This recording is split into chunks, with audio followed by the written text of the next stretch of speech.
नमस्कार and I welcome you all to world affairs. Now Prashant Dhawan. Now दुनिया भर में आपने देखा होगा कि कई देश हैं जहां पर स्टेट रिलीजन, गवर्नमेंट रिलीजन होता है क्रिश्चियनिटी।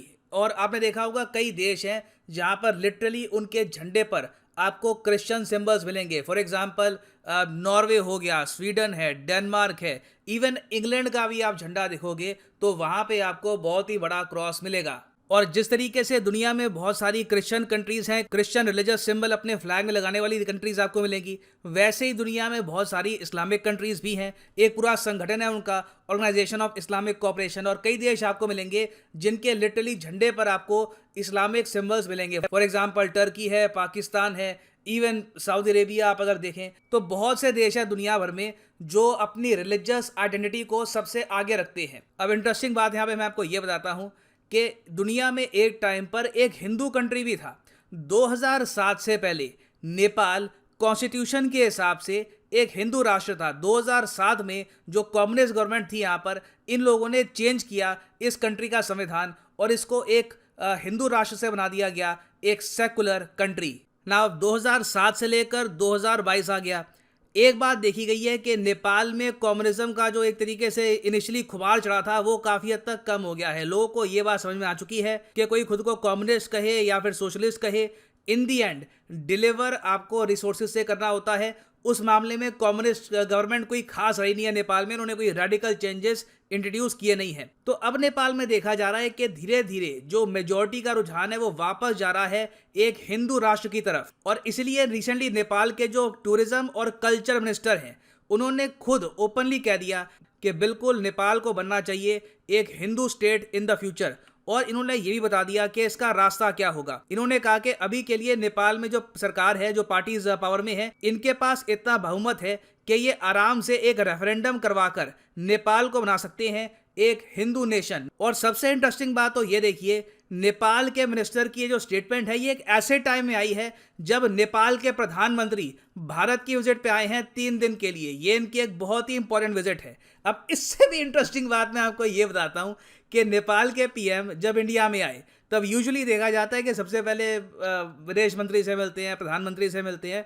मगर यहाँ पे मैंने निराली बात देखी। मैंने टू बी ऑनेस्ट ऐसा आज से पहले कभी देखा नहीं है।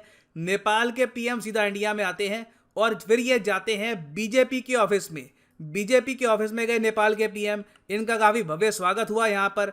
और नेपाल के पीएम को एक रेप्लिका यहाँ पर प्रेजेंट करी गई राम मंदिर की। तो जो एक के बाद एक हम चेन ऑफ इवेंट्स देख रहे हैं, उससे एक बार को मैं ये कहूँगा कि पॉसिबिलिटी धीरे धीरे बढ़ती दिख रही है कि नेपाल शायद वापस एक हिंदू राष्ट्र खुद को डिक्लेयर कर दे। ना यहाँ पर आप पूछ सकते हैं कि नेपाल ऐसा करेगा क्यों, खुद को हिंदू राष्ट्र डिक्लेयर करके इनको बेसिकली मिलेगा क्या, what will they achieve.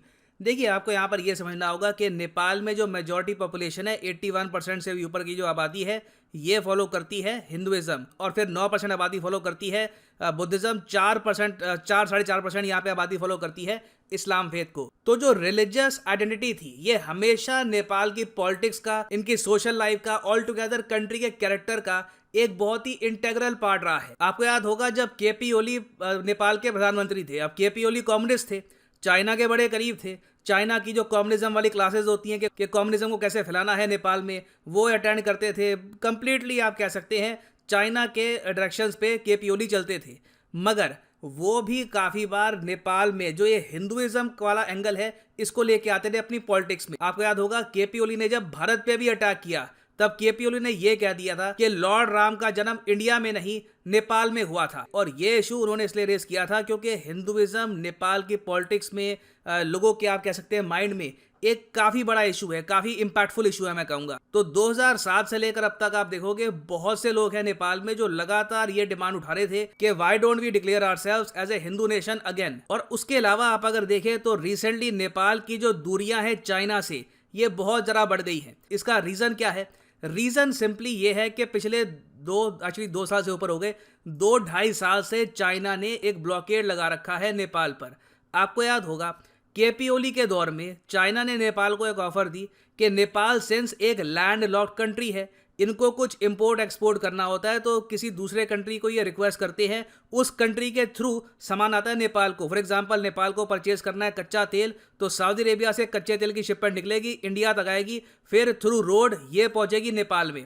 China ने ये कहा कि आप इंडिया पे डिपेंडेंट क्यों रहते हो, हमारे जो रूट है इनको यूज कर लो, सीधा यहाँ से आपको हम रूट दे देंगे, आप चाइना में एंट्री करो और जो हमारे यहाँ पर बंदरगाह है इनका एक्सेस हम आपको प्रोवाइड करते हैं।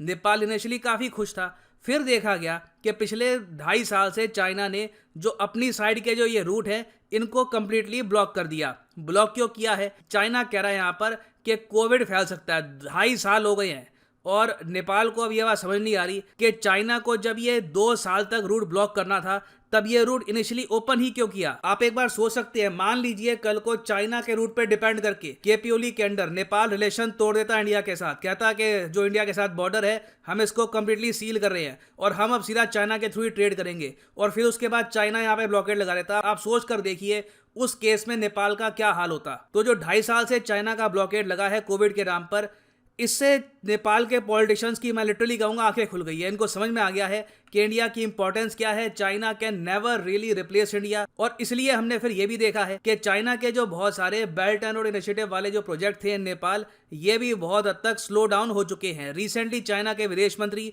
इंडिया की विजिट के बाद जब नेपाल में गए तो इन्होंने कोशिश करी कि कुछ एग्रीमेंट करेंगे बीआरआई को लेकर, मगर नेपाल ने इनको कुछ नहीं दिया, कोई एग्रीमेंट इनके साथ नहीं साइन किया बेल्ट एंड रोड इनिशिएटिव को लेकर। उल्टा जो पुराने बहुत सारे चाइना के प्रोजेक्ट चल रहे हैं इनकी भी स्पीड अब बहुत ज्यादा कम कर दी जा चुकी है। यहाँ पे आप देखोगे आर्टिकल है by the Economic Times, slow pace of BRI projects in Nepal, China's agony. उसके बियॉन्ड आप अगर देखो तो फिर रिसेंटली नेपाल ने यूएसए के साथ भी एक एग्रीमेंट साइन कर लिया है जिसके अंडर जो मिलेनियम कॉर्पोरेशन है यूएस की, ये $500 मिलियन प्रोवाइड करेगी नेपाल को डेवलपमेंटल असिस्टेंस के रूप में।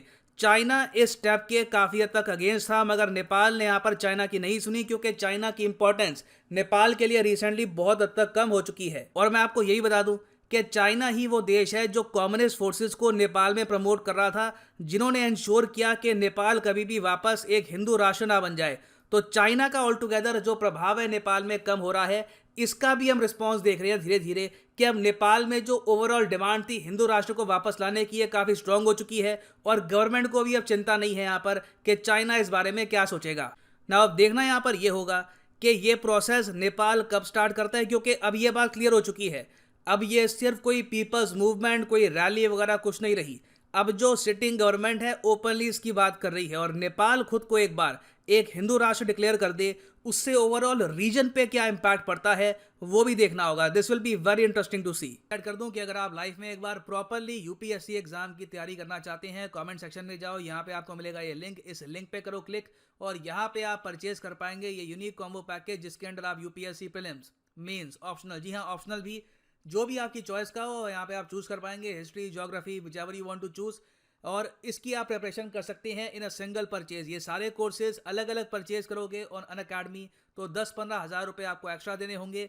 तो कॉम्बो में हमेशा आपकी सेविंग होती है, that is why I recommend the combo package. और अगर आपके पास अभी टाइम है, 2-3 साल का आप आराम से तैयारी करना चाहते हैं, तो जो 36 महीने का कोर्स है ये भी आप कर सकते हैं परचेज। मगर जो प्राइसेस यहाँ पर लिखे हैं पे करने की आवश्यकता नहीं है, सीधा यहाँ पर कोड यूज करो PD10 and the prices will start falling. So use the code PD10 and save your hard earned money. तो इसी नोट के साथ ये है वीडियो का अंत। Thank you for listening and as always God bless you all.